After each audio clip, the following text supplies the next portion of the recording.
Assalamualaikum warahmatullahi wabarakatuh. Murid-murid, bertemu lagi kita dalam kelas pendidikan Islam. Kita baca doa dulu. Bismillahirrahmanirrahim.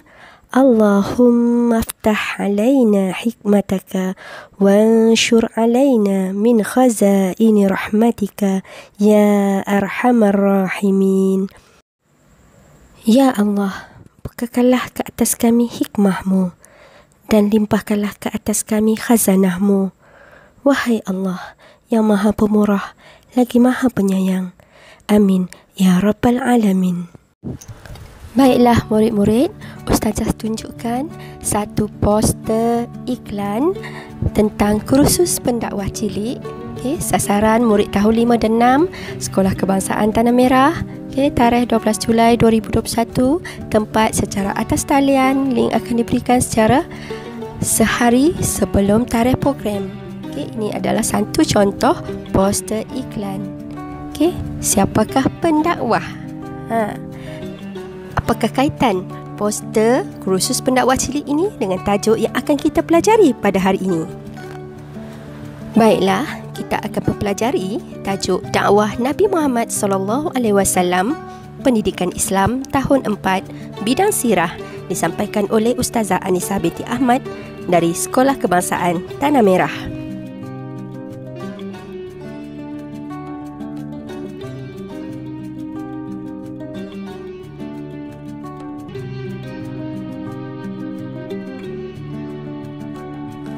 Murid-murid, siapakah pendakwah? Apakah maksud dakwah? Pendakwah ialah orang yang menyeru dan mengajak. Dakwah pula bermaksud menyeru dan mengajak umat manusia untuk beriman dan taat kepada Allah Subhanahu Wa Taala serta kembali ke jalan yang benar. Ada dua jenis dakwah Nabi Muhammad SAW, iaitu dakwah secara sulit dan dakwah secara terang-terangan. Dakwah secara sulit berlaku selama 3 tahun, iaitu berdakwah kepada kaum kerabat yang rapat dengannya di rumah Al-Arqam ibni Abi Al-Arqam. Yang kedua ialah berdakwah secara terang-terangan, iaitu kepada seluruh umat manusia, berlaku di Bukit Sofa. Pada ketika inilah kaum musyrikin mula marah, mencaci, menghina dan memulau Nabi Muhammad SAW. Dakwah Nabi Muhammad SAW ada dua cara, iaitu secara lisan dan secara perbuatan. Dakwah Nabi Muhammad SAW secara lisan adalah seperti nasihat, dialog, bercerita, tazkirah dan berdebat.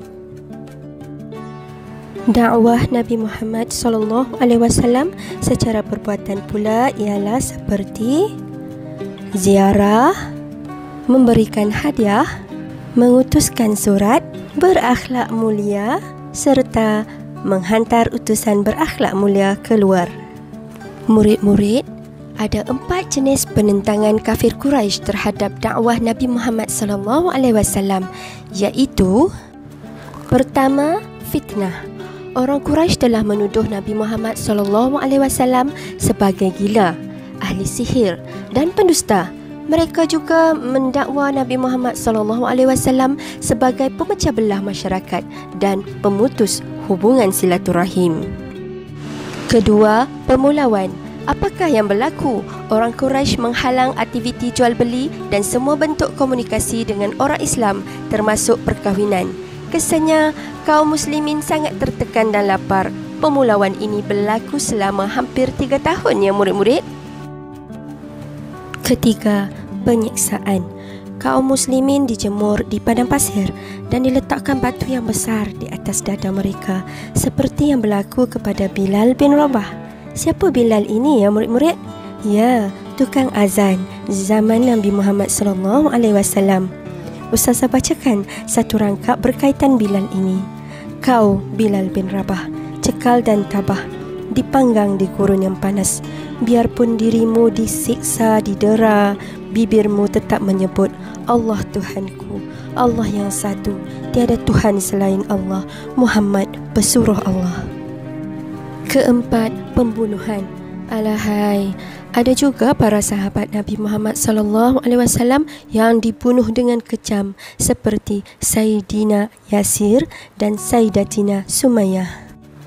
Sabarlah keluarga Yasir, bagimu syurga di sana, dan kau pun tega memilih syurga walau terpaksa mengorban nyawa.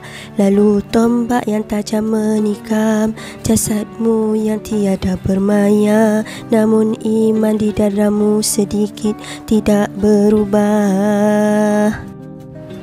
Murid-murid, apakah 4 akhlak Nabi Muhammad SAW dalam menghadapi tentangan kaum Quraisy? Ya, yang pertama, bersabar. Nabi Muhammad SAW sentiasa bersabar dengan ujian dan cabaran yang dihadapinya. Yang kedua, bergantung harap kepada Allah.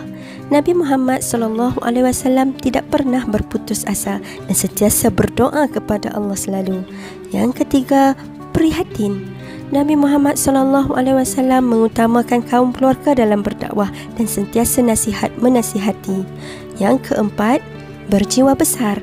Nabi Muhammad SAW sentiasa berhikmah dan tidak pernah berdendam dan tidak membalas kejahatan dan sentiasa memaafkan. Baiklah murid-murid, sekarang kita lihat 3 akhlak Nabi Muhammad SAW dalam berdakwah. Nabi Muhammad SAW sentiasa optimis terhadap janji dan bantuan daripada Allah Subhanahu Wa Taala. Apakah maksud optimis? Optimis ialah orang yang selalu menaruh harapan baik terhadap sesuatu. Kita boleh lihat dalam sirah Nabi Muhammad SAW menolak tawaran daripada kafir Quraisy seperti pangkat, harta yang banyak dan wanita. Keyakinannya dengan pertolongan Allah sangat kuat dan tetap teruskan usaha dakwah sehingga percaya. Nabi Muhammad SAW juga seorang pendakwah yang penyayang. Jika dilihat dalam sirah, ketika Nabi Muhammad SAW berdakwah di Taif, penduduk Taif menolak dakwah baginda dengan mengusir dan mencederakan baginda. Lalu, malaikat hadir membuat tawaran kepada baginda untuk membinasakan mereka. Namun begitu, baginda menolak dan mendoakan mereka agar mereka mendapat hidayah. Seterusnya, Nabi Muhammad SAW seorang pemaaf. Ketika mana peristiwa pembukaan kota Makkah, baginda telah membebaskan penduduk Makkah yang pernah melakukan kejahatan kepada baginda dan memaafkan mereka. Ya murid-murid, kita telah belajar dan sekarang kita uji minda berkaitan tajuk yang kita pelajari tadi. Murid-murid boleh scan QR code ini dan akan terus membawa murid ke halaman kuis tersebut. Selamat mencuba. Latihan kedua, bincangkan tindakan yang perlu dilakukan bagi mencontohi akhlak Nabi Muhammad SAW ketika berdakwah dalam situasi berikut. Senaraikan tindakan kamu dalam bentuk jadual ini. Ali tidak berjaya dalam peperiksaan. Hamid kehilangan duit di sekolah. Rakan awak membuang sampah merata-rata di kawasan sekolah. Senaraikan 2 tindakan bagi setiap situasi. Cuba ya. Sebagai rumusan dan penutup, kita hendaklah sentiasa sabar dan tabah kerana jika diamalkan selalu akan membawa kepada kejayaan. Selain itu, murid-murid hendaklah teguh pendirian dan jati diri mesti kuat untuk menghadapi segala dugaan dan cabaran di abad ini. Kita juga hendaklah mencontohi kepribadian Nabi Muhammad SAW dalam berdakwah. Terima kasih dan selamat belajar. Wabillahi taufiq wal hidayah. Wassalamualaikum warahmatullahi wabarakatuh.